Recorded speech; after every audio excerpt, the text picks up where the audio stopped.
Bonjour! On espère que vous allez bien aujourd'hui. Oui, j'espère que aussi il y a du beau temps par chez vous aussi. Oui, pour ce beau week-end du 8 mai, hein, Oui. week-end à rallonge, hein, comme on dit. Alors, j'espère que ça va bien, puis Mais tu sais qu'il fait beau, qu'il fait chaud, qu'il pleut plus. Oui, mais ils sont toujours en vacances en France. Ouais, hein, vous êtes souvent en vacances, hein? Le week-end du 1er mai, le 8 mai, l'Ascension, Pentecôte, et ben dis donc. Au Canada, il n'y a pas ça. Non. Mais aujourd'hui, c'est une journée spéciale. Ah oui, pourquoi? Parce qu'on est le 6 mai. Il y a 37 ans, je mettais au monde ma plus vieille des filles, Isabelle. Ah! Mais je lui souhaite bon anniversaire, ma puce. Joyeux anniversaire, Isabelle. Et joyeux anniversaire à vous aussi, si c'est votre anniversaire. Ben oui, il y en a peut-être sur... aussi, ben oui, ben oui. Sur 112 000 ben sûrement, il y en a une abonnés. Ben oui, ben oui. Hey, ceux que c'est leur fête, ben dites-moi. Dites-le-nous.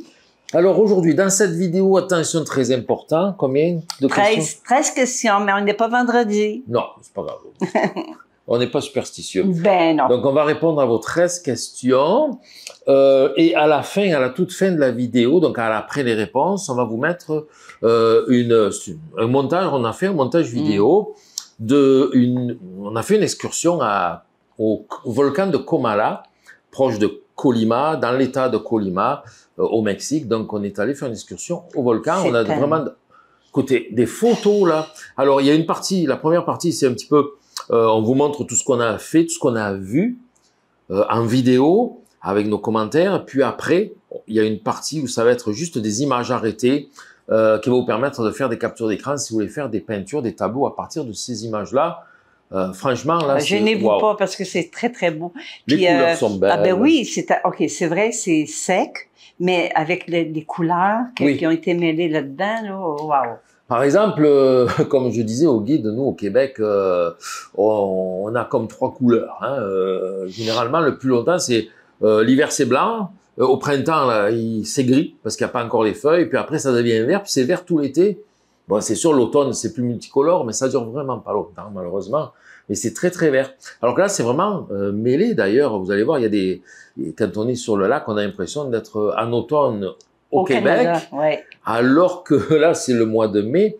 Mais c'est pas que c'est des feuilles d'arbres qui sont jaunes ou rouges. C'est juste que ça a séché un petit peu par endroits.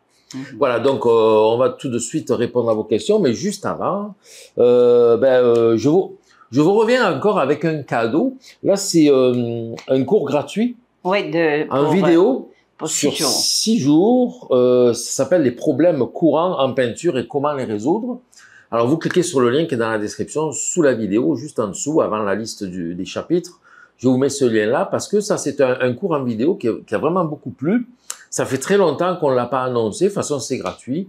Vous cliquez sur le lien, puis vous allez vous inscrire pour recevoir les emails pendant 6 jours. Un email par jour pour un cours par jour. Hein? Mais vous n'êtes pas obligé de le faire en 6 jours pour étaler ça quand vous voulez. Mais profitez-en, vous avez bien des vacances là, en ce moment-là. Hein? Puis nous, c'est Noël à l'année longue. Hein? Fait qu'on donne des cadeaux à l'année longue. Ah oui, toutes les semaines, vous avez des cadeaux dans la description sous la vidéo. Oui. Fait que on commence? Ben oui, on va commencer avec Ghislaine Bernadette. Bonjour Ghislaine. Et Ghislaine, je m'excuse, j'avais oublié votre question. Voilà. Fait que je la pose en premier. Et pour ceux qui ont posé des questions après que j'ai pris les questions... Après la liste, oui, c'est ça. Après la liste, ça va aller samedi prochain. Je sais que KB ou KO... En tout cas, il y a quelqu'un qui... Il y en a plusieurs. On a reçu plusieurs questions après les avoir... Après les avoir pris, notés. Ouais, fait que moi, j'ai fait... Mais je vais les faire la semaine prochaine. Inquiétez-vous pas, je vous oublie pas comme Bernadette. Mais vous savez aussi... Ghislaine. Vous voyez cette vidéo samedi ou même après, mais on l'a tournée un peu avant parce qu'il faut la tourner, la monter. Puis avec l'Internet qu'il y a ici, ça prend toute une nuit pour envoyer la vidéo sur YouTube. Hein? Ben oui. Oh là là. Fait que, OK, elle disait qu'elle peint à l'huile, Rembrandt, mais elle trouve qu'elle manque d'opacité. D'opacité. Ça commence bien. On a des peintures maintenant, elles sont opaques. Bon, je trouve qu'elle manque d'opacité et d'épaisseur, notamment la terre d'ombre brûlée ou même le brun Van Dyck. Qu'est-ce que tu en penses? Alors, on va dire Van Dyck. Ah, Van Dyck. Parce que c'était un peintre hollandais. Ah, OK. Oui, alors, effectivement, oui, moi aussi, j'ai utilisé la Rembrandt. La terre d'ombre brûlée est très transparente et elle contient beaucoup d'huile aussi. Hein. La Van Dyck Brown, je l'utilise moins, mais j'ai dû l'utiliser aussi un Rembrandt, mais ça fait très longtemps que je prends plus de la Rembrandt. Alors, c'est peut-être... effectivement, le pigment, les terres d'ombre brûlée, généralement, c'est toujours assez transparent. Ça, c'est sûr.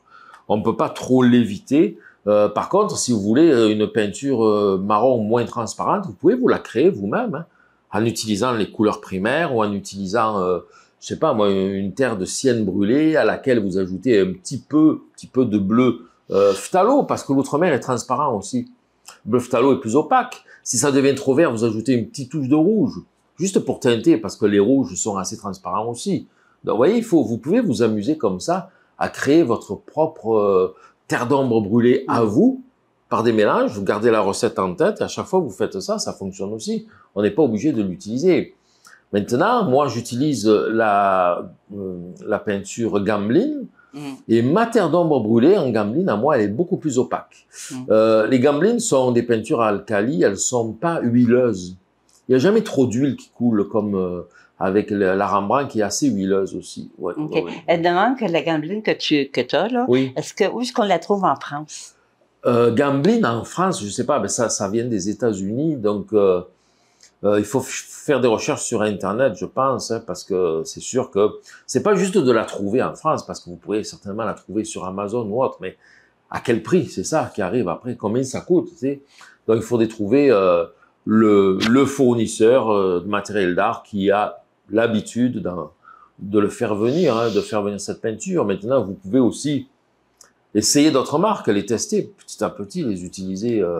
Vous allez trouver la bonne, hein, peut-être, je sais pas moi, C'est plate quand même que la Gamblin, il le fait en France, parce qu'il y aurait pas mal de clients, je crois. Elle est très très bonne, oui, parce que regardez, c'est une peinture qui sèche vite, pas très vite, pas aussi vite qu'une peinture à alkyd, hein, comme la...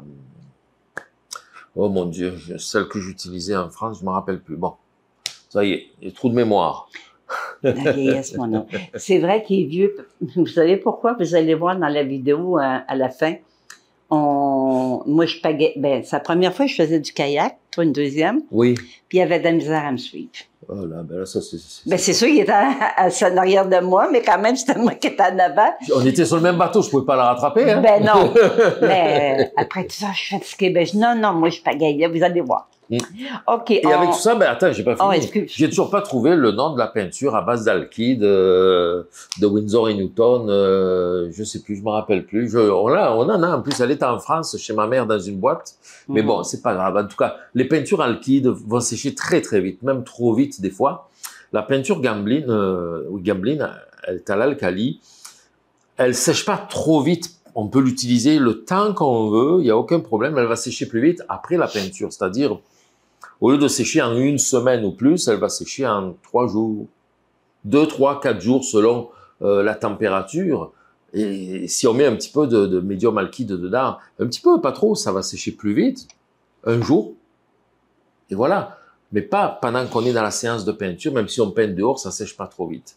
On règle notre temps de séchage très facilement comme ça et vraiment, moi, je suis habitué maintenant à cette peinture-là, je veux plus en changer. Hein. Mais demande à ta mère qu'elle aille voir, c'est quoi la marque? C'est quoi la marque déjà?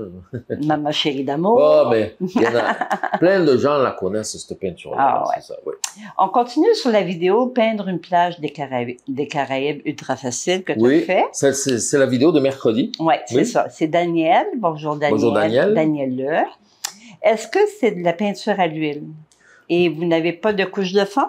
Non, c'est ça, hein, je fais toutes les erreurs. Hein. Non, c'est de la peinture acrylique parce que, regardez, il faut que je peigne vite, que je revienne dessus sans que ça sèche. Que ce soit sec, il faut que ça sèche vite. Pour faire ça dans un temps record. Alors, c'est un truc, si vous regardez le titre de la vidéo, c'est peindre facilement, c'est-à-dire que c'est pour les très, très débutants, c'est comme de l'initiation où on passe pas par toutes les étapes, la préparation de la toile, parce que j'aurais pu montrer comment on la ponce un petit peu, rajouter une couche de fond, une fois que c'est... Mais pour le principe, d'ailleurs, regardez sur toutes les vidéos sur YouTube où quelqu'un il vous montre comment peindre facilement et rapidement quelque chose, il n'y a jamais de couche de fond. On part toujours sur une toile blanche. C'est pour le très débutant.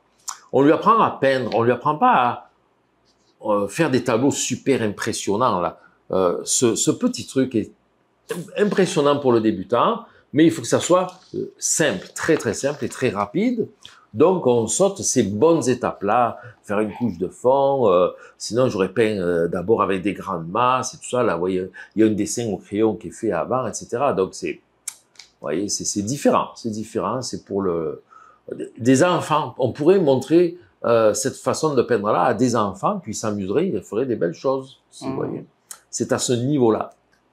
OK. On continue les questions. C'est sur samedi passé, la vidéo. Sur samedi, oui. On va mettre ça. OK. C'est Lynn Garneau. Bonjour, Lynn. Bonjour, Lynn. J'aimerais avoir votre avis concernant la toxicité, excusez, c'est toxique. Oui, ça? La toxicité des produits. Des médiums pour la peinture à l'huile. Beaucoup de vidéos sur YouTube réalisées par des peintres recommandent de les éviter. On va même jusqu'à recommander de porter un masque lors de l'utilisation. De pastel sec, excuse-moi. Ces derniers étant vraiment très dangereux pour la santé. Ouais. J'en arrive à craindre de m'en servir. Qu'en pensez-vous? Et est-ce que c'est exagéré? Et est-ce que tu te protèges, toi, personnellement? Bon, au niveau des produits pour la peinture, la toxicité, notre protection, vous savez, un jour j'avais fait une vidéo, je montrais comment nettoyer des pinceaux, le savon, le soin, et quelqu'un m'avait dit, ouais, vous mettez pas de gants, c'est trop dangereux, vous allez mourir. Tu sais, j'ai de l'eau, j'ai du savon, oui, il y a les pigments de la peinture qui vont dedans, alors les pigments sont nocifs. Pas tous, pas tous. Il y a même des peintures qui sont indiquées comme étant non toxiques. Ça existe, c'est marqué dessus pour les écoles, par exemple. Donc, faut pas non plus exagérer. Quand on s'en va vers les produits dangereux, quels sont-ils? En matière de pigments, ce sont les cobaltes et les cadmium. Essentiellement, ces deux pigments-là, cobalt et cadmium, sont très toxiques, ils sont cancérigènes. Lorsqu'on utilise des produits qui en contiennent, c'est écrit, c'est affiché. Attention, c'est toxique, c'est très toxique. Donc les peintures à l'huile, les peintures acryliques, les pastels, peu importe, qui en contiennent sont indiqués. Et la plupart du temps, ces médiums-là, ces pigments sont imités, sont remplacés par d'autres pigments qui ne sont pas cancérigènes. Donc ça, si ça l'est, c'est indiqué dessus. Au niveau des produits, les solvants, les diluants à peinture, tout ça, effectivement, c'est comme si on travaille dans un garage automobile et qu'il y a beaucoup des huiles sales de vidange, où il y a beaucoup d'essence, de vapeur d'essence. Quelqu'un qui travaille dans une station essence, il devrait toujours avoir un masque, parce que pas, c'est très volatile, on en respire. Quand vous faites le plein d'essence de votre voiture, est-ce que vous mettez un masque? Ben non. Ah ben il faudrait. Ouais, c'est vrai. Il faudrait mettre un masque. Combien de fois on fait le plein dans une vie? C'est énorme. Donc, à un moment donné, c'est à vous de choisir, c'est à vous de voir. Mais effectivement, on devrait avoir des gants quand on travaille en peinture. On devrait avoir des gants quand on fait du pastel sec, surtout le pastel sec, hein, parce que c'est... Et là, justement, aujourd'hui, j'ai vu une image sur Facebook, je pense, une artiste peintre qui fait du pastel sec et qui dit quoi de mieux pour faire des tests de mélange de couleurs, quoi de mieux. Et on voit sur sa main, elle a fait tous ces tests de couleurs sur sa main. Sur la peau, il n'y a pas de gants là, avec des pastels secs. Donc si on va on va dire à l'extrême de la toxicité, ça va rentrer dans sa peau, elle est en train de s'empoisonner par ses pores avec les pigments qui sont, si c'est une artiste peintre professionnelle, certainement elle a des vrais cadmium et des vrais cobaltes. Lorsqu'on peint au pastel, effectivement, ça fait de la poussière. Alors, moi, ce qu'on m'a toujours dit, c'est de jamais souffler. Il faut jamais souffler parce que là, ça va s'envoler. On laisse tomber. Le pastel, il tombe. C'est pas très léger. C'est pas volatile. Non, mais je me rappelle, moi, ce que je faisais ça, mais je soufflais pas. Moi, je faisais ça après. Ouais, tu tapes un peu pour que ça tombe. C'est ça. Donc, il y a des méthodes, il y a des façons de faire pour éviter. Après ça, quand on peint en peinture à l'huile ou en acrylique, qu'on est très habitué, on n'a plus de peinture sur les doigts. On n'en a plus sur les manches de pinceau. On ne se salit plus. On est capable de peindre proprement. Si on peint proprement, c'est pas trop la peine de se protéger. Mais de l'autre côté, moi j'ai vu des élèves à l'atelier qui peignaient salement, puis qui tenaient leur pinceau dans la bouche. Hein. parce qu'ils en avaient trop, ils peignaient avec 5, 6 pinceaux, pas 2 ou 3 là. Fait qu'à un moment donné, ils en ont 2 entre les doigts ici, un pour peindre, et 2 autres dans la bouche, tu sais. Alors là, oui. Tu fais pas ça, toi? Non, je mange pas les pinceaux. Non. Non, voilà, donc c'est à chacun d'y aller avec, je dirais, sa façon de travailler. Et puis effectivement, on est conscient qu'il y a des produits toxiques et il faut éviter de prendre des risques. Tant que possible, peindre, si on est à l'huile, dans une pièce très ventilée, très aérée. Mais n'oublions pas, il n'y a pas que la peinture qui est toxique. Hein. Il y a bien des choses. Non, non, mais... Toi, tu n'es pas toxique? Non, moi non. Je pense pas. J'espère pas, en tout cas. Je te respire. Ah, oui, non, tu n'es pas toxique. OK, on va continuer avec Catherine Imbert. Bonjour Catherine. Au sujet du pastel. Elle, actuellement, s'initie au pastel sec. Une multitude de techniques existent. René, oui. Penses-tu comme moi que l'idéal est de frotter au bâton directement puis d'estomper et utiliser des crayons pastel secs de la même couleur pour les détails, exemple les contours? Alors, tu as répondu un petit peu. Estomper ou non, quand on fait du pastel sec, ça c'est chacun le fait à sa manière aussi. Il y a des pastellistes qui vont ne jamais estomper, jamais. Ils vont garder toujours leur touche de pastel très visible, comme des peintres pointillistes ou impressionnistes vont garder des touches de pinceau très visibles, même lorsqu'on fait du portrait. Et puis il y en a d'autres qui vont vouloir peindre du portrait où c'est très flou, très doux, tout est fondu. Donc là, on peut estomper avec les doigts, on peut estomper avec les bâtons eux-mêmes, on peut estomper avec des tourillons, des tortillons, ou des estompes. Avec un pinceau, hein, un petit pinceau éventail, en synthétique, on peut estomper avec bien des choses. Du papier essuie-tout. Oui, oui, oui. Ah ouais. Mais ça, c'est chacun qui y va comme il veut. Maintenant, attention, le crayon pastel, c'est un pastel qui est très dur. Il n'est pas gras. Donc, si on fait du pastel traditionnellement, on va commencer avec des durs, puis on finit avec les plus soft, les plus doux, les plus gras, à la fin, pour faire les réaux. On ne peut pas vraiment revenir avec un crayon pour faire des détails si l'autre pastel est déjà un peu gras. Ça ne marchera pas. Donc, il vaut mieux prendre le coin d'un pastel, bien gras, qu'un crayon. Vous voyez? Et question de faire des contours. Les contours peuvent être parfois flous aussi. C'est pas nécessaire de faire des contours bien nets à chaque fois. Hein. Mais là encore, si vous voulez faire des beaux contours nets à des endroits, il vaut mieux y aller avec le pastel qu'un crayon pastel. Le crayon pastel, on va plus l'utiliser pour faire les marques avant, au début. On peut venir à faire des détails au crayon pastel, mais à condition que ça tienne. Donc que le pastel d'en dessous ne soit pas trop mou. Hein, voilà, c'est ça. On continue avec Agnès. Bonjour Agnès.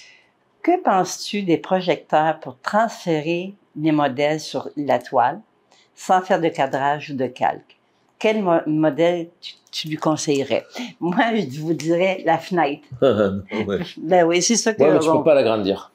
Non. Le principe du projecteur, je pense, c'est surtout pour agrandir, parce que si on veut faire du décalcage un pour un, on met ça sur une table lumineuse, sur une fenêtre, et puis on décalque. Mais le principe du projecteur, ça va être de pouvoir agrandir.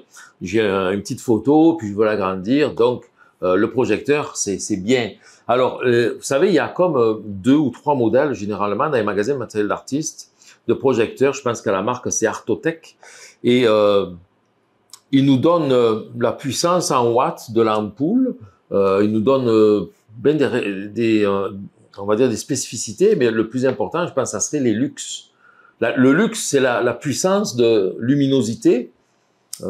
Et puis ça, bon, ben, ils n'en parlent pas trop. Alors, moi, j'ai eu des projecteurs en main, là, je les ai testés, puis je trouve que les Artotech sont vraiment très faibles au niveau de la luminosité. Alors, il faut vraiment se mettre dans une pièce extrêmement noire, ne pas trop agrandir aussi.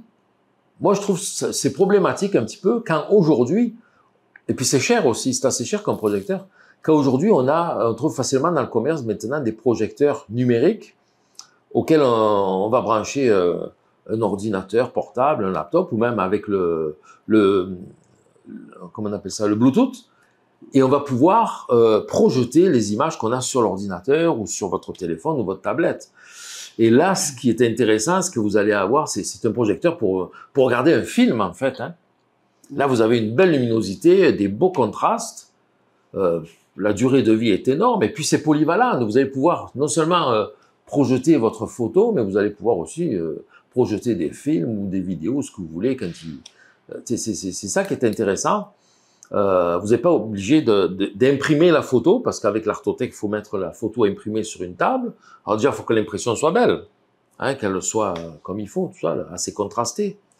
Donc voilà, moi je pense que le mieux, c'est ces projecteurs-là, qui maintenant ont des prix pas plus élevés que les projecteurs pour l'art. Ils sont plus polyvalents. Moi, j'en ai acheté un, puis j'ai fait une vidéo, elle est dans la formation, la peinture c'est facile, où je vous montre comment choisir un projecteur et comment l'utiliser aussi. Alors le projecteur Artothèque, vous avez une espèce de zoom qui vous permet de grossir ou diminuer l'image. Ce que vous n'avez pas avec ces projecteurs-là, il va falloir l'éloigner plus ou moins de la surface sur laquelle vous le faites réfléchir, donc de votre toile. Plus vous l'éloignez, bien entendu, plus il va diminuer en luminosité. Plus vous le rapprochez, plus il va être fort. Mais c'est pas la peine de le mettre très loin non plus pour avoir une grande image. Ça, c'est bien aussi. Puis il n'y a aucune distorsion. OK, on continue avec Suzanne. Non, excuse, Denise Veillette. Bonjour Denise. C'est pas une question, ben oui, un genre de question. Elle demande pour le visionnement du webinaire. Il y en a plusieurs qui nous ont demandé pour ça. Qu'est-ce que c'est la question? Ben c'est ça, accéder au visionnement du webinaire le 26 Comment avril. y accéder? Ben, dans la vidéo de samedi dernier, vous allez en bas dans la description, juste au-dessus des chapitres, vous avez le lien pour aller voir le webinaire du 26 avril. Voilà, tout simplement. Allez voir sur la vidéo de samedi dernier. OK. On continue avec Suzanne Lessard. Bonjour, Bonjour Suzanne. Elle dit, si j'ajoute de l'huile de lin normale à mon médium à séchage rapide, miscible à l'eau, oui, est-ce que je pourrais nettoyer mes pinceaux à l'eau ou dois-je obligatoirement utiliser l'huile de lin spéciale pour peinture miscible à l'eau? Alors, c'est comme deux questions. La première, si vous utilisez de l'huile de lin normale, l'huile de lin, ça n'est pas collant, hein, ça, je pense que vous pouvez nettoyer vos pinceaux, pas à l'eau, mais au savon, parce que c'est gras. Il va falloir bien savonner vos pinceaux pour les nettoyer. Mais il existe l'huile de lin spéciale de Cobra qui s'ajoute au médium ou à la peinture miscible à l'eau. Elle existe, cette huile de lin. Le principe, il est où? Le principe, il est dans le fait que l'huile ne se mélange pas à l'eau, hein. On le sait, dans la cuisine, ça c'est pareil. Donc il faut que les deux s'émulsifient, un peu comme on ferait une vinaigrette, là, qu'on va secouer beaucoup avec le fouet, qu'on va battre, et on va faire une émulsion. Ça va monter, les deux vont vraiment se mélanger, mais ça ne tient pas longtemps. À un moment donné, hop, ça va se reséparer. Donc, il y a un additif qui est ajouté dans l'huile de lin, comme il est ajouté aussi dans la peinture, miscible à l'eau, qui rendent donc l'huile ou la peinture à l'huile miscible à l'eau. Vraiment, ça se fond, ça se dilue. Il vaut mieux utiliser donc une huile spécifique pour la peinture soluble à l'eau que de l'huile de lin traditionnelle, normale, où là, ça va pas se mélanger. Oui. Oui. Elle dit aussi, y a-t-il des produits à ne pas employer avec la peinture miscible à l'eau qui vont m'empêcher de nettoyer mes pinceaux à l'eau? Oui, les choses qui empêchent de nettoyer un pinceau, d'abord, c'est les vernis. Les vernis, c'est fou. Si vous utilisez un vernis pour la peinture à l'huile, un vernis à retoucher, par exemple, ou un vernis d'amarre, ou un vernis liquide, ça, là, pour les nettoyer, c'est très difficile parce que même les diluants à peinture ne diluent pas les vernis. Il va falloir un diluant spécifique, bien vraiment beaucoup nettoyer, beaucoup au savon, le savon de Marseille, c'est bon pour ça. Donc oui, les vernis, déjà, n'en mettez jamais dans pour accélérer le séchage. Les alkydes, ça, j'en sais rien, vraiment. Non. Moi, si je travaille avec la peinture à l'huile miscible à l'eau, d'ailleurs, je vais faire des tests une fois qu'on sera rentré chez nous, parce que elle est au Québec dans pas longtemps. On rentre le 15 mai, le 16 mai, on arrive chez nous. Je vais commencer à retravailler avec du matériel que je ne pouvais pas accéder ici. Et je vais faire des tests. Effectivement, je vais faire des tests avec cette peinture-là. Qu'est-ce qu'on peut y mélanger, qu'est-ce qu'on ne peut pas y mélanger.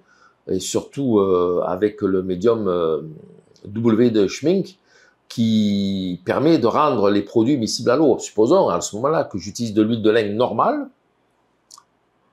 Si je rajoute un petit peu de ce médium-là, le W de Schmink, qui va me permettre de la rendre miscible à l'eau, est-ce que ça fonctionne? Quel pourcentage utiliser? Et à ce moment-là, ça va me permettre de voir comment travailler. Mais j'ai déjà fait une vidéo là-dessus. Je pense qu'elle est dans la formation aussi. La peinture, c'est facile. Des tests avec cette peinture-là, je l'ai testé. Mais c'est pas dans YouTube, c'est dans la formation, oui. Ouais. On va continuer avec Isabelle. Bonjour Isabelle. Bonjour Isabelle. Elle dit dans la vidéo, sur l'utilisation de l'alkyd, tu prends de l'alkyd, ensuite de la peinture et tu reprends de l'alkyd. Ouais. Ceci ne pollue-t-il pas l'alkyd qui est dans le godet? Ceci ne pollue-t-il pas? Oui. Est-ce que ça salit mon médium? Parce que si tu prends ensuite de l'alkyd pour le mélanger à une autre couleur, ne risques-tu pas de te retrouver avec des couleurs salies? Oui, ça se pourrait bien, mais non. Parce que lorsqu'on utilise le pinceau qui est sale de peinture, que si je vais dans un diluant, par exemple, de suite ma peinture va salir le diluant.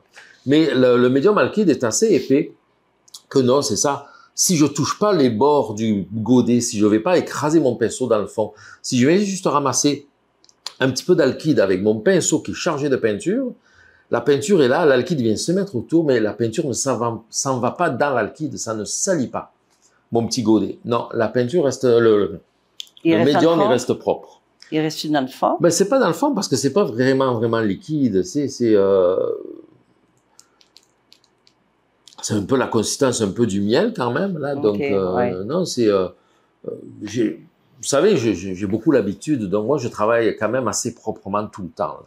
Même si c'était du médium à peindre que je fais avec un mélange d'huile de lin et de solvant, tu sais, je trempe sans... Si on ne touche pas le fond, si on ne touche pas les bords, on fait juste ramasser le liquide, on vient le mettre, ça... on ne salit pas le produit non plus, non. OK. On continue avec Martine Desgremont. Bonjour Martine. Elle a une petite question. Oui, ben j'aurai une petite réponse. OK, ben c'est fini. Non.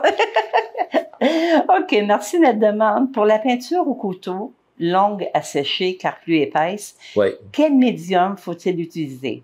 Peut-on utiliser de l'alkyd et si oui, lequel?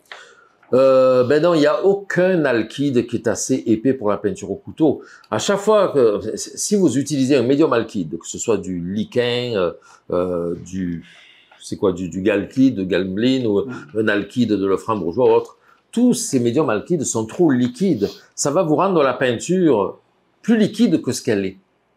Donc, déjà, la peinture utilisée pure pour peindre au couteau, je dirais, c'est peut-être pas assez, il n'y a pas le maintien suffisant. On peut le faire, mais selon les peintures, si on utilise la terre d'ombre brûlée de chez Rembrandt, quand on vient de l'acheter, qu'elle est pleine d'huile, elle sera trop liquide. C'est pas assez épais. Donc, il vaut mieux vraiment ce qu'on appelle un médium d'empattement. C'est l'affaire de butter, là? Oui, ben le fameux butter de Lucas, mais il est excellent, mais il sent trop fort. Il sent très fort. Vrai. Donc ça, c'est bon quand on peint dehors, uniquement dehors en extérieur, avec un bon Mistral, là. L'odeur s'en va ailleurs, il n'y a pas de problème. Mais, par contre, il sèche très vite, même trop vite. Mais sinon, tous les autres médiums d'empattement, que ce soit même PBO en fait, puis, tu sais, c'est quand même pas trop cher, là. Il vaut mieux ce qu'on appelle un médium d'empattement ou un médium de structure pour la peinture à l'huile. On peut pas y éviter prendre autre chose. À moins d'avoir une bonne recette, là, de cuisine avec du beurre, de la farine, et faire quelque chose d'épais, là. Mais non. Non, avec peut-être, des recettes à base de cire d'abeille, ça fonctionnerait sûrement.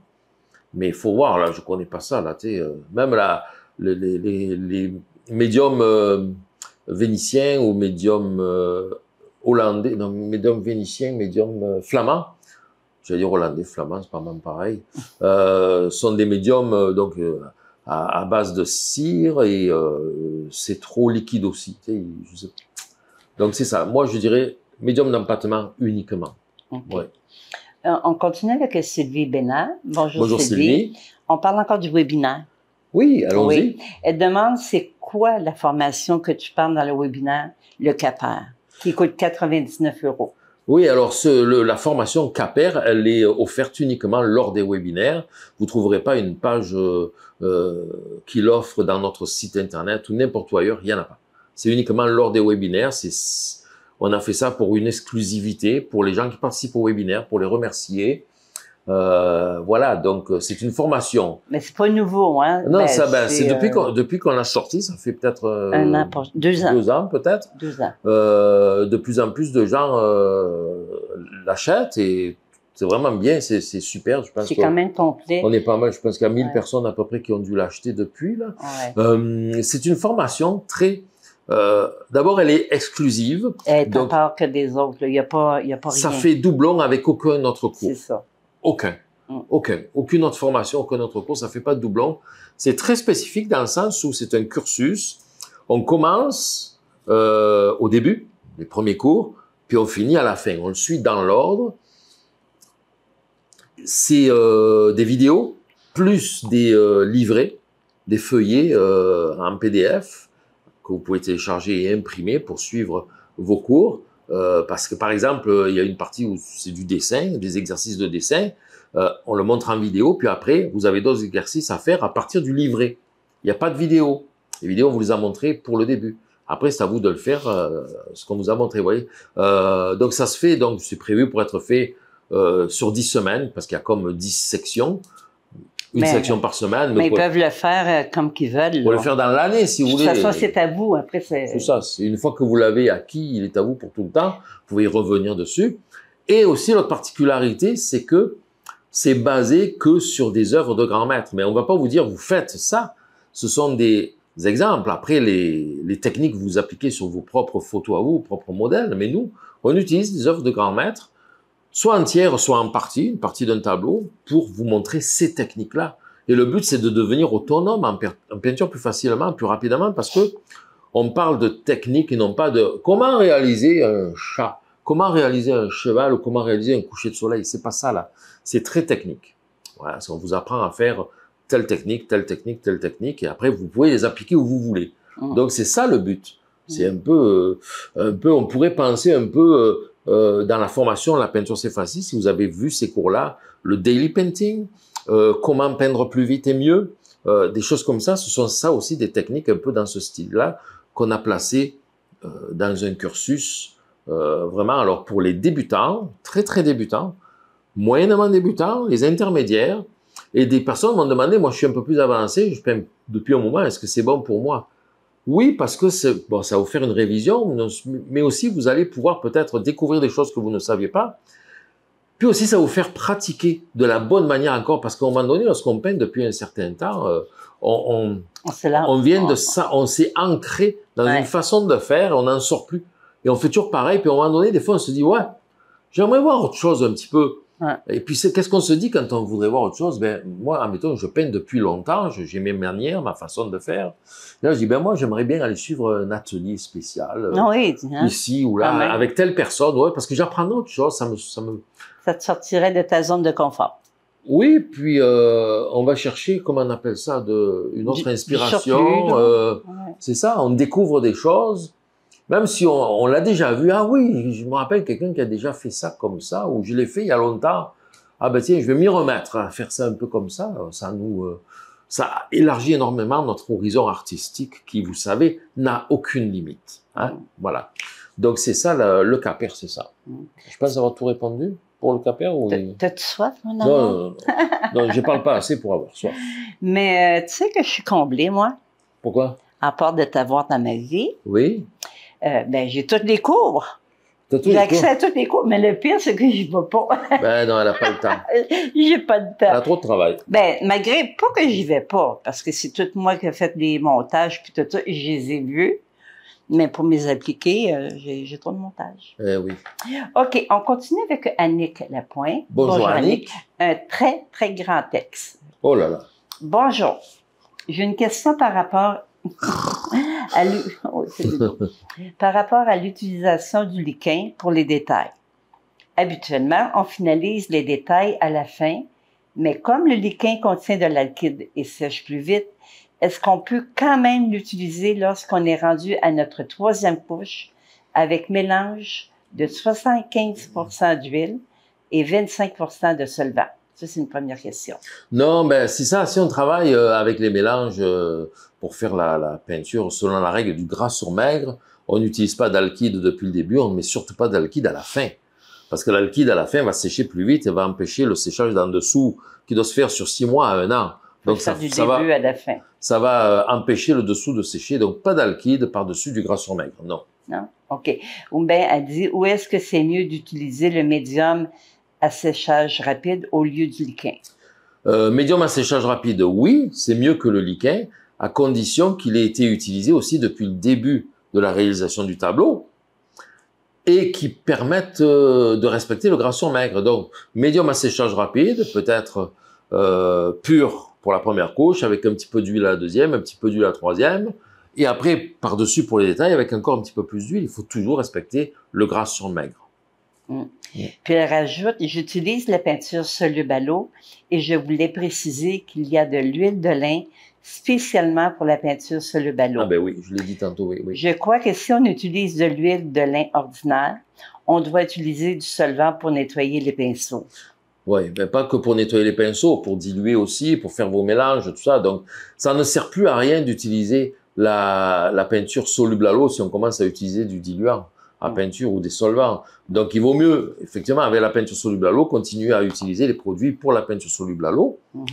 Donc, aucun solvant, aucun diluant, mais si on utilise de l'huile de lin normale, peut-être lui additionner un petit peu de médium W de Schmink. Et puis, mais ça, je ferai des tests au retour, comme j'ai dit, parce que c'est sans certitude là. Il vaut mieux utiliser les produits qui sont faits pour ça, oui. Et donc, pas de liquin non plus, pas d'alkyd, c'est sûr. On continue sur la vidéo, comment dessiner sur la toile. Oui, comment dessiner sur la toile? Oui, juste une vidéo que tu avais fait, là. C'est Isabelle Pectard. Bonjour Isabelle. Vous dites vers la 30e minute de la vidéo qu'on aurait pu décalquer le bateau. Mais comment reporter le dessin du calque sur la toile? Avec des crayons de couleur? Mais comment faire alors pour ne pas graver sur la toile? Bref, si vous avez une idée. Bon, c'est sûr que quand on fait un décalcage ou qu'on dessine sur un papier à dessin, appuyer trop fort avec le crayon va graver le papier. Mais une toile ne se gravera jamais. Vous pouvez appuyer très fort avec le crayon, ça fera pas de marque sur la toile comme sur du papier. La toile, c'est solide. Si c'est de la vraie toile, bien sûr. Si c'est pas du papier entoilé. Le décalcage, ben c'est ça. Là, je suis pas allé sur la vidéo, mais vous savez, généralement, on prend le dessin, on va le noircir à l'endo, on le pose sur la toile, puis on repasse avec un crayon. Alors, un crayon de couleur, pour que ça se voie, on est déjà passé. Ouais. Hein. Si c'est imprimé en noir et blanc, on prend un crayon noir, on ne saura plus trop où on est passé. Un crayon rouge, un crayon bleu, on va savoir où on est passé. Vous avez noirci l'endo avec du graphite ou avec, encore mieux, du fusain, c'est encore mieux. Ou sinon une feuille à décalque. Non, pas sur de la toile. Ah non, c'est vrai. Pas sur de la toile, non, c'est pas transparent la toile. Non, c'est vrai. Donc voilà, c'est ça. Non, mais ça ne grave pas. Le crayon ne gravera pas la toile, même si on appuie un peu trop fort. Non, pas une feuille de décalque. Tu sais, les feuilles là, avec du noir du carbone. Du carbone. Oh non, j'aime pas ça, le papier carbone. Je trouve que le carbone, c'est gras aussi un petit peu. Oui, mais ça dépend parce que si tu as une grande toile, tu peux la coller comme il faut, non? Oui, tu peux. Ben, je suis sûr il y en a qui faisaient ça à l'atelier. Oui, c'est exact. Mais je préfère noircir mon papier, ouais. Même si c'est très grand, avec du fusain. Et je décalque. Et puis après, là, le dessin, il est très faible sur la toile, mais on peut repasser encore avec du fusain dessus. On peut fixer avec du fixatif. Puis après, on est bon pour faire la peinture. OK. La dernière question, c'est sur la vidéo des 4 pinceaux qui me permettent de peindre plus facilement. Oui. Je te rappelle. OK, c'est Mireille. Mireille, bonjour Mireille. Bonjour Mireille. Elle dit, avec quoi vous peignez les bords des tableaux? Quel pinceau? Ah, les bords des... Oui, le contour, là. Le contour. Ben, vous savez, ça aussi, j'ai envie de faire une vidéo là-dessus pour vous montrer. Moi, j'utilise n'importe quel pinceau qui soit assez gros, assez long. Moi, j'utilise, par exemple, mes connoisseurs, langue de chat en soie de porc. C'est pas le pinceau qui est important, c'est la façon de l'utiliser. Hein. Ouais, la manière. C'est ça. Je le mets à plat sur le côté de la toile, à plat, et je frotte vraiment de gauche à droite. Je fais attention de ne pas descendre sur le devant du tableau. Derrière, c'est pas grave, mais vraiment que ce soit bien droit. Voilà. Et l'important aussi, avant de commencer à peindre les bords d'un tableau, les bords d'une toile, les côtés, c'est vérifier si votre tableau, le devant, il est bien peint jusque sur les bords. Hein. jusqu'en Ouais. haut. Même, vous pouvez déborder un petit peu. Parce que des fois, vous allez avoir un petit espace, hein, mettons, vous savez, le bord d'une toile, là, le coin, là, c'est un petit peu arrondi, hein. Ça arrive des fois qu'on n'est pas allé vraiment jusqu'en haut, sur les bords. Puis après, on va vouloir compenser lorsqu'on peint les côtés en allant un peu sur le devant. Puis là, ça devient tout droit. C'est plus droit, tu sais. Donc, il vaut mieux peindre votre tableau bien comme il faut d'abord, vraiment jusque sur les bords, là. Et puis après ça, Mais il y a une bonne idée que tu peux faire. Il y en a qui le font, là, mais il faut que la peinture soit sec, là. Tu fais un ruban, là, tout le tour. j'ai vu ça, mais Ouais. là aussi, le ruban adhésif sur les côtés, c'est peut-être pas une très bonne idée dans le sens où les coins de la toile, là, les coins, qu'est-ce que c'est qui fait le coin? C'est le bois qui est en arrière. Mhm. Et le bois, d'une part, il est jamais bien en angle droit, c'est un petit peu arrondi, hein. Il y a aussi le fait que la toile, elle est par-dessus, mais aussi, des fois, le bois, il peut avoir un petit choc ou un truc, il est peut-être pas tout à fait parfaitement droit. Mm. Et là, le papier, le ruban adhésif, ça va faire un espace et la peinture va aller dessous. Le mieux, c'est vraiment parce qu'on voit vraiment très bien ce qu'on fait. Ouais. Je le mets à plat. Ouais, ça, c'est ma toile. Je mets mon pinceau à plat. Ouais, tu le vois Moi, comme je ça. suis à l'arrière Ben, de la je t'ai toile. vu. Le devant, il est vers vous, là. Mettez votre pinceau à plat. Un bon pinceau qui n'a pas les poils qui partent dans tous Oui. les sens. Et vous peignez de droite à gauche comme ça. On frotte comme ça à plat. Avec assez de peinture, mais pas trop. Pas que trop pour pas que ça bave, Et oui. on avance comme ça, tranquillement. Et ça va très, très bien. Mais il y avait une autre méthode, il me semble que j'ai déjà vu aussi. Il y en a qui prennent des petits rouleaux. Ouais, mais le rouleau, c'est pareil. Le Ouais. rouleau, souvent, il est en mousse. Et puis le rouleau, si on appuie un peu, il va partir à droite à gauche. Ok, Il va s'en aller en avant de la toile. Il n'est pas plat. OK. Il devient arrondi, le rouleau, tu sais. Voilà. Mais moi, en tout cas, j'ai peur quand que je faisais les barres, comme tu dis, là, Non, mais que ça déborde puis que ça. qu'est-ce que je ça t'ai déjà gâche. dit? N'aie pas peur, je suis là. T'es pas là, t'es tout le temps occupé. Mais c'est tout pour aujourd'hui. C'est tout pour les questions, Vraiment des bonnes Non, questions. ne partez pas, Non, restez là. non, Alors, non. je vous rappelle donc qu'il y a le lien dans la description sous la vidéo pour télécharger, pas pour télécharger, pour avoir accès à ces 6 cours en vidéo sur 6 jours, Mhm. 6 problèmes courants en peinture et comment les résoudre. Ouais, Mhm. c'est bien, parce que c'est vraiment des problèmes courants. Ben oui.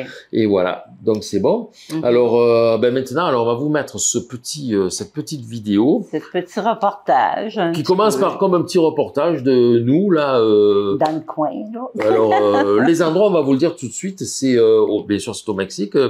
On est allé à Comala. Comala, c'est un petit village à côté de Colima, qui est la capitale de l'État de Colima au Mexique. Donc là, on se trouve à l'intérieur par rapport au Pacifique un petit peu, à 1h30 d'ici. Mhm. Et l'attraction de ce village-là, c'est le volcan de Colima. Et puis, ben voilà, ben vous allez voir ça, on est allé escalader pas loin du volcan. Hein. Alors, le volcan, il n'est pas en activité. Non, il est en activité, c'est un volcan très actif, c'est le plus actif au Mexique, mais il n'est pas en éruption. Malheureusement, on n'a pas eu d'éruption, à part des quelques éruptions cutanées, là. Ah oui, on a eu des piqûres. Hein? J'ai même tombé. Ben, on ne le voit pas, tu n'as pas réussi à me filmer. Tu m'as pas prévenu. Tu m'avais dit, je vais tomber, je t'aurais filmé. Mais ben oui, j'ai roulé sur une petite pierre en dessous de mon pied, là. Voilà, glissé un petit peu. Moi, j'ai pas fait de temps. Mais voilà, donc malheureusement, c'est ça, parce que c'est vraiment un beau volcan. Il y a eu une éruption en 1913 qui a nécessité vraiment l'évacuation de pas mal la région, un village entier qui était là. Disant pas trop, ils vont... Voilà, ben vous allez voir tout ça. Allez, on vous montre ça et mercredi prochain. On vous dit à samedi prochain. Non, ben mercredi prochain pour ta vidéo. Mercredi pour la vidéo du mercredi. Oui. Hein? Samedi prochain, ça va être la dernière vidéo qu'on va avoir faite ici au Mexique. Après, on va être à la maison. Oui, c'est vrai, samedi. On sera le combien samedi prochain? Ben, si on est le 6. Le 13? Le 13. Le 13, oui, c'est ça. C'est juste avant qu'on parte. Okay. Ouais. Dernière vidéo du Mexique samedi prochain. Ben voilà. oui. Alors, on vous dit bye-bye. Et puis, merci beaucoup d'être là pour nous. Et à très bientôt. Bye-bye. Bye-bye. Alors, voilà, on est à Comala. Hey. Très belle église qu'on a vue. Là. Un beau village très près de Colima. Colima qui est la capitale de l'État. Très festif aussi. Oui, très festif. Beaucoup de couleurs. Hey, as-tu vu les couleurs qu'il y avait? Magnifique, sauf que les maisons sont toutes blanches ouais. et les toits rouges, c'est traditionnel. Ouais. Le beau kiosque. Alors ça, oui, ça c'était le 1er mai. C'est la fête du travail au Mexique aussi le 1er mai. Puis, donc c'était un lundi férié, beaucoup d'animations. Hein. Oui, beaucoup de statues aussi. Hein. Il y avait, C'est très artistique aussi, oui, beaucoup de sculptures.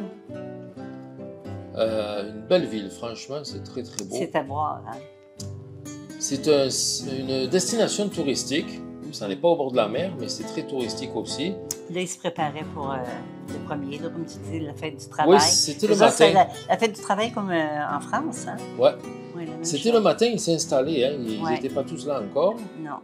L'après-midi, c'est beaucoup plus animé. Puis en soirée, n'en parlons pas. Ah ouais, le monsieur avec son cheval. Tous les moyens de transport sont bons. Ah oui, ah, hein? Oui, oui. Le nôtre, c'était à pied. Oui, il faisait chaud, hein? Ouais. Ah oui, ça, c'est les artisans qui se sont installés pour la journée aussi. Oui, avec des produits régionaux, locaux. Beaucoup à boire, hein? Et les mariachis. Eh bien, oui. Et les restaurants. Et quand il y a des restaurants, René est là. On va au restaurant. Eh oui, il faut bien se nourrir. Un beau restaurant mexicain. Couleurs, hein? Et voilà. Oui. Ah. Il faisait chaud. Oui, très, très chaud. Ils nous ont mis même 2 fans en haut de nous. Ah. Alors là, on est à Comala, dans un restaurant pour le souper. Et on ne sait pas qu'est-ce qui se passe. Depuis qu'on est arrivé, ils nous apportent des choses à manger sur la table. Voilà. Et on mange. Et on n'a rien commandé encore là. Quand on a fini de manger, ce qu'il y a là, ils en apportent d'autres. Fait qu'on le mange. Puis là, on n'a rien demandé, rien commandé. Ils en apportent encore. Alors, il y a eu des pieds de cochon, il y a eu des tacos au ceviche de poisson, des tacos au ceviche de... il y avait autre chose de viande. Ah oui, au guacamole. Après, il y a des tortillas, des tacos, il y a encore plein de choses, on est plein d'assiettes. On n'a pas arrêté de... Ah oui, des pieds de cochon. Et là, on n'ose plus manger parce qu'on se dit, si on mange ça, on explose. Il va peut-être en apporter d'autres.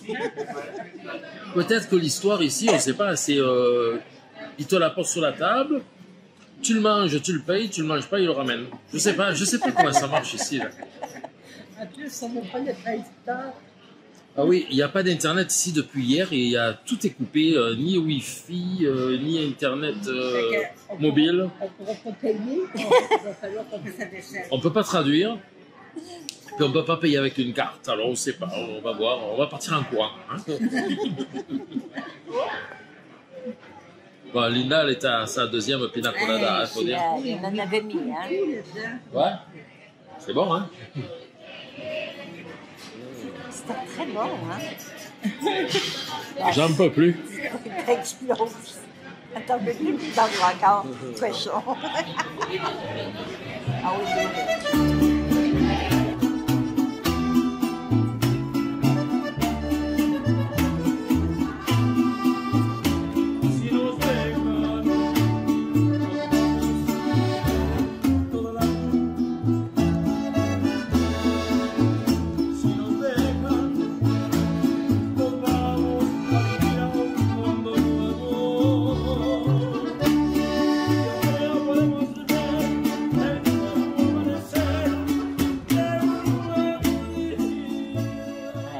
Et bien sûr, Comala, c'est le volcan qui est juste à côté, le volcan de Colima, qui est l'attraction de la région. Oui. Et partout où on regarde, il y a des photos du volcan, c'est le... c'est de droite, jamais. Des belles photos, oui. Le jour, la nuit, puis les éruptions, parce qu'il y en a beaucoup d'éruptions. Malheureusement, il n'y en avait pas aujourd'hui, ce jour-là. Il n'y a pas eu de pluie, il n'y a plus de pierre. Ouais, parce qu'on est allé très près du volcan. Ouais. Et c'est une première pour nous, hein? On n'avait jamais été voir un volcan. Non, moi c'est la première fois que je vais devant un volcan en activité. Ouais. De près comme ça. Ouais. Alors on a fait une excursion avec le petit Léon. Le petit Léon. J'ai appris le français à dire bonjour. Bonjour. Et un groupe, donc il y avait ses parents, donc un couple, plus trois Hollandais. Et le guide. C'était sec, très très sec, mais mon Dieu, que de beaux paysages. Partout, je disais, oh, j'aimerais poser mon chevalet là, faire un tableau là, partout. Tu sais, même si c'est sec, tu vois, c'est sec, il y a quand même des belles couleurs, une belle peinture à faire avec ça. C'est sec, mais il y a du vert aussi. C'est un mélange de couleurs constamment. C'est très beau, c'est pittoresque. et des paysans en même temps. Ah, qu'on montait. Aïe, aïe, aïe. Non, ça s'est bien fait pour monter. Oui. Très, très bien fait. Mieux que pour descendre. Parce que j'ai tombé ses fesses. À un moment donné, vous allez voir plus loin, là. La c'était descente. étroit. Ouais, Ouais. la descente est raide. Ouais. Mais vraiment super beau, très très beau. Toujours on faisait des photos tout le temps, partout il fallait s'arrêter faire des photos. Regardez, c'est trop beau. Hein, avec des rochers comme ça qui sont tombés du ciel. Et là, on était au sommet de la colline qu'on a montée. On est à la maison du gardien de volcan. Du gardien de volcan, c'est ça. Oui, ça, c'est des avocats. Il y en avait plein. Une plantation d'avocatiers, oui. Ouais. Et toujours vu sur le... Regardez la belle image pour faire des tableaux. Ouais. Partout, c'était tous des spots où on pouvait faire des peintures, là, regardez. Ah ben oui. Alors, à la fin, après ces images, on va finir la vidéo sur des images fixes que vous pourrez prendre en capture d'écran, faire des tableaux si vous voulez. Là, on s'en va en bas. On commence la descente. Aïe. Et, c'est vrai que j'ai tombé ses fesses, mais bien, là. Après, je me suis... Et comme on était en hauteur, on avait toujours des belles vues. Ouais. Et le guide était vraiment drôle, sympathique, très agréable. Il était serviable. Il parlait autant en anglais qu'en espagnol, bien sûr. Tu vois, le reggae, quand on oui, là, c'était raide. C'est pour ça qu'on avait des bâtons. Hein. Oh, oui. J'avais... Moi, je pensais que c'était pour faire des brochettes. Vous allez faire un barbecue. Hey, j'avais chaud que tu te rentres dans le dos. Ah oui, partout, encore une fois, là. On s'est dit, tiens, ça ferait un beau tableau, là. Ouais. Hein? Et alors, il y a 3 habitations encore, celle-là. Oui, il y en a 3 parce que... La maison du gardien en haut, puis un petit café où on va aller plus parce tard. que dans ce temps-là, il fallait qu'ils les déménagent s'il y avait des éruptions, tout ça. Et ils ont décidé de tout fermer. C'est ça, à un moment donné, ils ont dit, on va ça. arrêter les déménagements, partez définitivement. Ouais. Et là, c'est le café, finalement, où on s'est arrêté pour le déjeuner le matin. Et c'est un endroit où ils cultivent le café, donc ils font sécher, ils torréfier. C'est un des meilleurs cafés au monde, ils viennent de là. Ouais, on a acheté 2 sacs. Oui. Et voilà, le bon café. Et bien entendu, ça se prend avec le pain traditionnel de la région. Oui. C'était pas une bébite, là, c'était un raisin. Hein? Oui. Et après, on est allé à la Laguna de la Maria. Pour faire du kayak. Un autre première pour moi. Parce que toi, je pense que tu n'as déjà fait. J'ai déjà fait du kayak. OK, mais moi, jamais. Mais vous allez voir comment je suis bonne. Plein de tétards. Oui, il y avait des tétards. Il y en avait-tu? Il y en avait beaucoup. Il y avait aussi des petits cantons. Un bon canton à l'orange, hein? Non. La maman est là pour les défendre. Là. Ouais. Et des beaux lacs, ça fait penser aux lacs qu'on a au Québec aussi. Ouais. Hein? Et moi, puis toi, moi j'étais en avant, toi, t'étais en arrière. Ah, il fallait bien que quelqu'un pousse, hein? Ben oui. Eh oui. Ben, qui a pagayé pas mal, hein? Vous allez voir, là. Il faut reconnaître que j'étais pas mal essoufflé, c'est normal, je suis plus vieux. Oui, c'est ça. Et regardez les belles couleurs aussi. Tu vois les roseaux là-bas? C'est là qu'il y a le crocodile. Oui. J'ai bien fait de remettre ma chemise, hein? Parce qu'elle se mouille, hein? C'est toi qui me mouille. Ben non, c'est pas vrai. Non. Hey, arrête là! Hey! Là, oui, je suis mouillé. Hey, arrête, pour de bon, c'est trop là. C'est 20 litres à chaque fois, mon amour. C'est pas drôle là. Tu vas attraper froid. Pour te punir, je te laisse pas y. En bas. Bah oui. Oh, c'est bon, je l'ai. Elle a cassé le matériel. Ça flotte. Veux-tu la mienne pendant que je te la range? Non, c'est moi. Ok. C'était beau, hein? Ah oui, trop beau. Magnifique. On a fait le tour, hein? Une belle journée, regardez les nuages qu'il y a. Ok. Hein? Et voilà, là c'est fini. Le tour est fini. Tu fais un autre tour?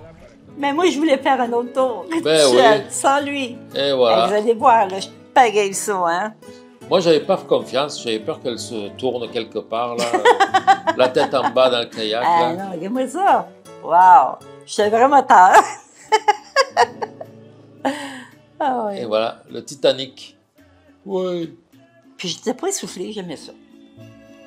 Ah. Et là, ben, c'est ça. Ben, on va maintenant, ce sont des images fixes. Profitez-en pour faire des captures d'écran pour vos tableaux. Et on vous laisse là-dessus.